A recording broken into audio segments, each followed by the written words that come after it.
3 nuclear reactors are melting right now. The fuel rods are exposed. The water that cools them is gone. The temperature is climbing past 2,000 degrees Celsius. The uranium is liquefying, melting through steel, through concrete, heading toward the Earth. And there is nothing anyone can do to stop it. Hydrogen gas is building inside the containment structures. It will explode soon. Radiation is escaping. Workers are evacuating. The plant is lost. And this was all preventable. March 11th, 2011, 2:46 p.m. Japan Standard Time. The most powerful earthquake in Japan's history strikes off the coast. Magnitude 9.0. The Fukushima Daiichi nuclear power plant shakes violently for 6 minutes. The reactors shut down automatically. Emergency systems activate. Everything is working as designed. The plant has survived the earthquake, but the earthquake is not the problem. 41 minutes later, the tsunami arrives, 14 meters high, a wall of water traveling at 800 kilometers per hour. It hits the coastline. The plant's seawalls are 5.7 meters tall. The tsunami overwhelms them in seconds. Water floods the facility, basements fill, and inside those basements are the emergency diesel generators, the backup power that keeps the reactors cool. They drown, all of them. The cooling systems fail, and the reactor cores begin to heat. Within hours, meltdown begins. 3 reactors, 3 cores liquefying. Hydrogen explosions rip through buildings. Radiation releases into the air and ocean. Japan declares a nuclear emergency. Evacuation zone established. Over 160,000 people flee their homes, and the disaster continues for weeks. This is the story of the Fukushima Daiichi nuclear disaster. The earthquake that was predicted, the tsunami that was calculated, the warnings that were ignored, the backup systems placed exactly where they would drown, and the company that chose profit over safety until 3 reactor cores melted and Japan faced its worst nuclear nightmare. The Fukushima Daiichi nuclear power plant was built during Japan's post-war industrial expansion, the 1960s. Japan had no domestic oil or coal. Energy independence was a national priority. Nuclear power was the solution. Clean, reliable, modern. The Japanese government embraced it. Tokyo Electric Power Company, TEPCO, led the construction. The site was chosen in 1967, Fukushima Prefecture on Japan's northeast coast, facing the Pacific Ocean. The location seemed perfect. Ocean water for cooling, sparsely populated area, good transportation access. Construction began in 1967. The site was originally a bluff 35 meters above sea level. Engineers excavated 25 meters of earth. They cut into the hillside, lowered the plant to 10 meters above sea level. This decision would prove catastrophic, but in 1967 it seemed logical. Lower elevation meant less pumping to bring seawater up for cooling, cheaper construction, more efficient operation. The original ground level would have saved the plant, but cost considerations won. Reactor 1 came online in 1971, the first of 6 reactors, boiling water reactors, designed by General Electric, built by Japanese contractors under TEPCO management. Reactors 2 and 3 followed in the mid-70s. Reactors 4, 5, and 6 by the late 70s. By 1979, Fukushima Daiichi was one of the largest nuclear complexes in the world, generating 4,600 megawatts, powering Tokyo and surrounding regions. It was a point of pride, Japanese nuclear engineering, reliable, safe, modern.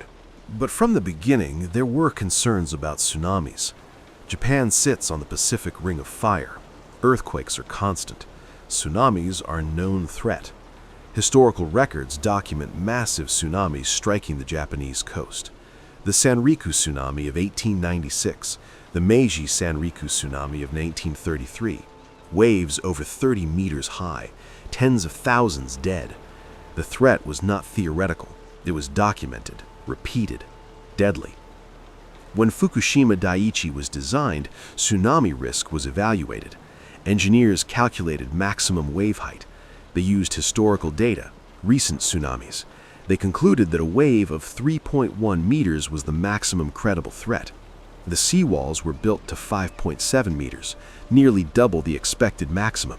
It seemed conservative, it seemed safe, but the calculation was wrong, catastrophically wrong.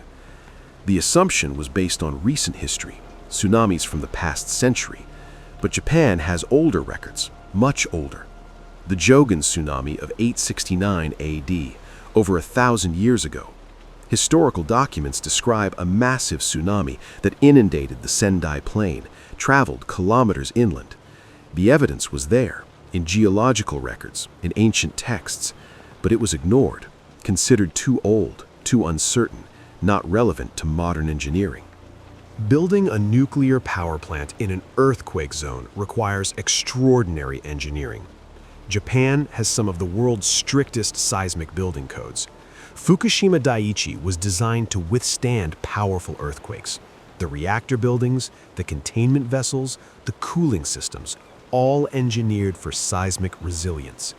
And on March 11, 2011, they proved it.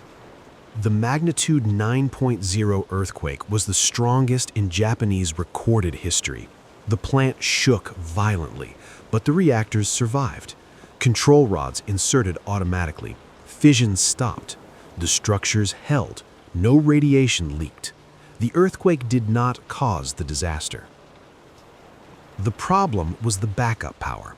Nuclear reactors generate immense heat, even after shutdown. Decay heat from radioactive fuel continues. The fuel must be cooled continuously for days, weeks until the heat diminishes. Normally, the plant uses external power, the grid, but the earthquake severed grid connections, so the plant switched to emergency diesel generators. 13 generators. They started automatically. They were designed to run indefinitely, providing power to cooling pumps, keeping water circulating through the reactor cores. This was the safety system, the last line of defense. But the generators had a fatal flaw. They were located in the basements, at ground level, below the seawalls, in watertight rooms protected from flooding. Except the flooding would not be from rain or groundwater. It would be from the ocean, a tsunami. And when 14 meters of seawater hit the plant, the watertight rooms were not enough. Water found every opening, every cable conduit, every ventilation shaft. The basements flooded, the generators drowned. All of them. Within minutes of the tsunami arrival, the plant lost all AC power. Station blackout. No cooling, no pumps, no instrumentation. The reactor cores were on their own. There were battery backups, DC power. Limited, designed to last 8 hours. Enough time to restore generators or connect mobile power. But with the site flooded, roads washed out, infrastructure destroyed, help could not arrive in time. The batteries ran down, one by one, and the reactors began to die. Reactor 1 lost cooling first. The water level dropped. The fuel rods were exposed. Temperature climbed, 2,000 degrees. The zirconium cladding on the fuel rods reacted with steam, chemical reaction, producing hydrogen gas, lots of it. The gas built up inside the containment. Pressure increased. Operators vented the gas, released it into the reactor building. They had no choice, but hydrogen is explosive. It mixed with oxygen. On March 12th, 24 hours after the earthquake, the hydrogen exploded. A massive blast. The roof of Reactor 1 building blew off. Concrete and steel flew. Workers were injured. Radiation released, and the reactor core was melting. Reactor 2 followed. Same process. Loss of cooling, fuel exposure, hydrogen generation. On March 14th, Reactor 3 exploded. Bigger blast than Reactor 1. The explosion was captured on video, a mushroom cloud rising from the plant. It looked like a nuclear detonation. It was not. It was hydrogen, but the visual was terrifying. Japan watched in horror. The world watched. 3 Mile Island, Chernobyl, and now Fukushima. Reactor 2 was worse. No explosion, but total meltdown. The containment vessel was breached. Melted fuel burned through. Radiation leaked directly. unfiltered. The worst radiation release came from Reactor 2. Workers could not approach. Remote monitoring only. The core was gone, melted, pooled at the bottom of the containment, or leaked into the earth. No one knew. No one could get close enough to check. Here is what most people do not know. TEPCO was warned, years before the disaster, multiple times, about the tsunami risk.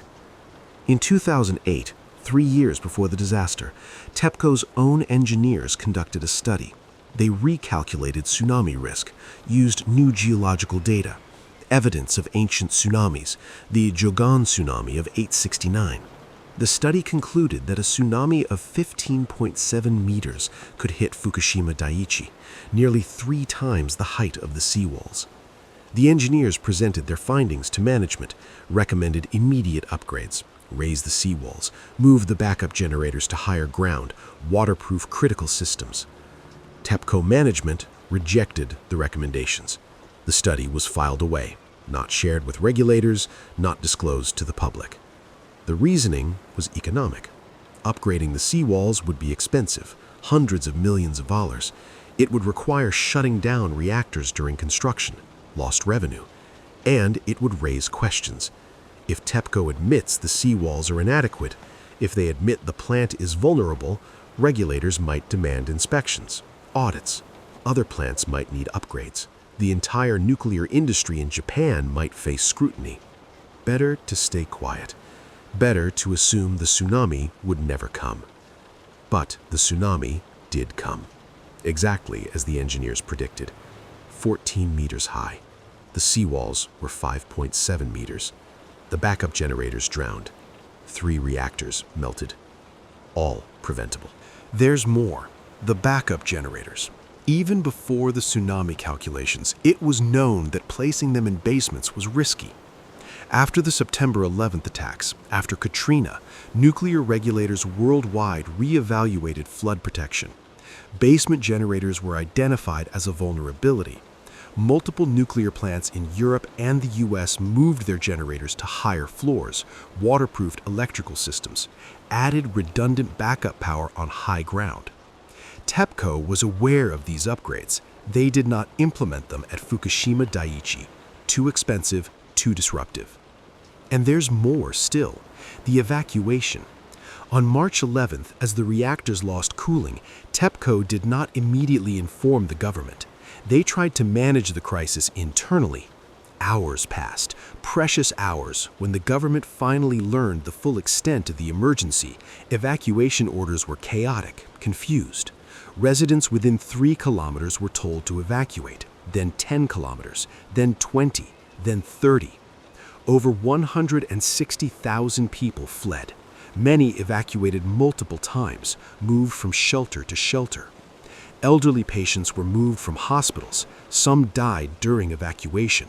More deaths from the evacuation than from radiation. The chaos was partly due to TEPCO's delay in reporting.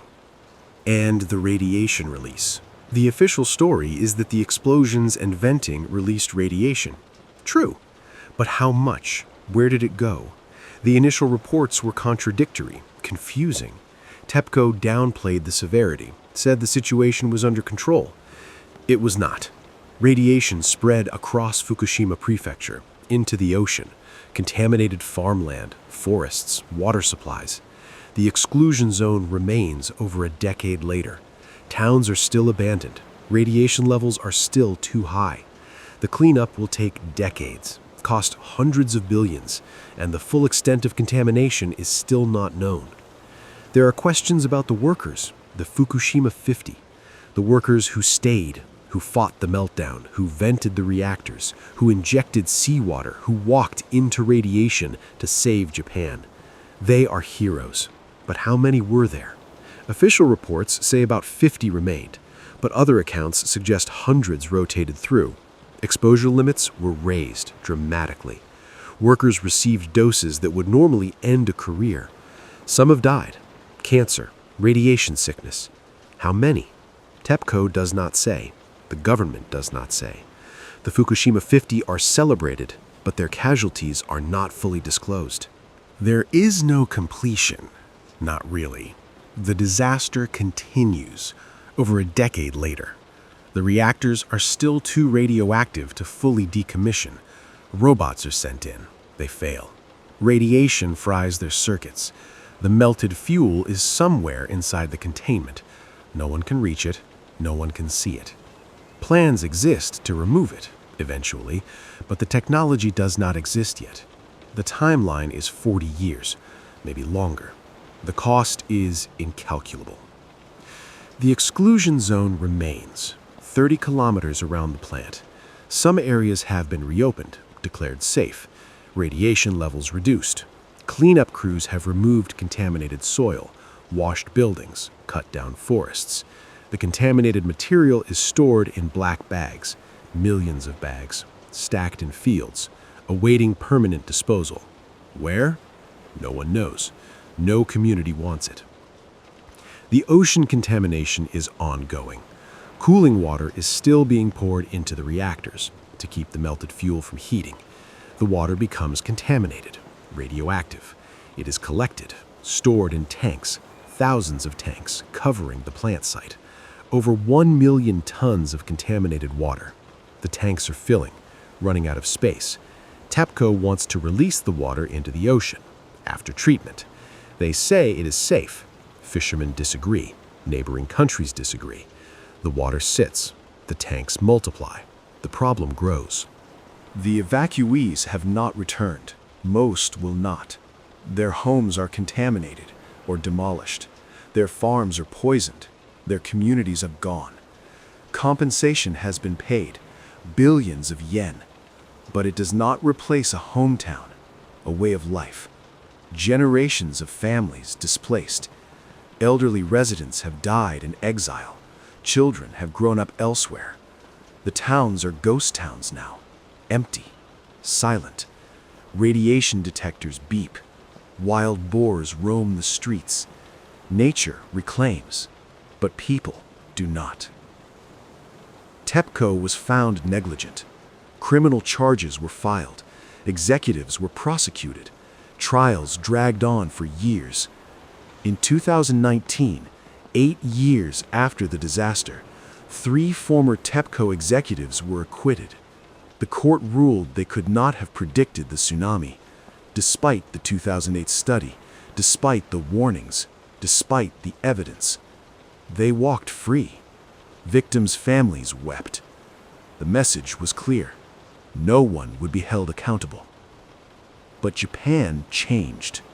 All nuclear reactors in Japan were shut down after Fukushima. Safety reviews ordered, stress tests, new regulations, stricter tsunami defenses, better backup power. Some reactors have restarted. Most have not. Public opposition is strong. The nuclear dream is dead. Japan now pursues renewables, solar, wind, offshore wind farms. The disaster forced a reckoning. Fukushima Daiichi is the worst nuclear disaster since Chernobyl. Worse in some ways. 3 reactors melted. Chernobyl was 1. The radiation release was smaller, but the contamination is extensive. The Pacific Ocean, the exclusion zone, the evacuees, the cost. The disaster exposed the culture of complacency in nuclear power, the assumption that modern plants are safe, that disasters happen elsewhere, to old Soviet reactors, not to advanced Japanese reactors with cutting-edge safety systems. Fukushima proved that assumption wrong. The reactors were modern, the safety systems existed, but they were defeated by a predictable natural disaster and by management that ignored warnings. The lessons are clear. Backup systems must be truly independent, not in basements that flood, not dependent on the same infrastructure, diverse, redundant, separated. Tsunami defenses must be based on geological history, not recent history. Ancient tsunamis matter, rare events matter, and management must listen to engineers. When the data says upgrade, you upgrade. The cost of prevention is always less than the cost of disaster. But the lesson was learned too late for Fukushima. The exclusion zone is permanent. Generations will not see their homes. The reactor cores remain melted, inaccessible, deadly. The cleanup will outlive the engineers who designed the plant, and the ocean continues to receive contaminated water. The legacy is radioactive, literal and metaphorical. There's an unresolved question. Could it happen again? Japan says no. New regulations, stricter enforcement. But nuclear plants age. Earthquakes continue. Tsunamis will return. The Pacific Ring of Fire does not rest. And the pressure to cut costs, to avoid expensive upgrades, to keep plants running, that pressure remains. Fukushima Daiichi was not an accident. It was a choice to ignore warnings, to prioritize profit, to assume the worst would not happen until it did. The Fukushima Daiichi nuclear disaster of 2011 remains one of the most catastrophic infrastructure failures in modern history.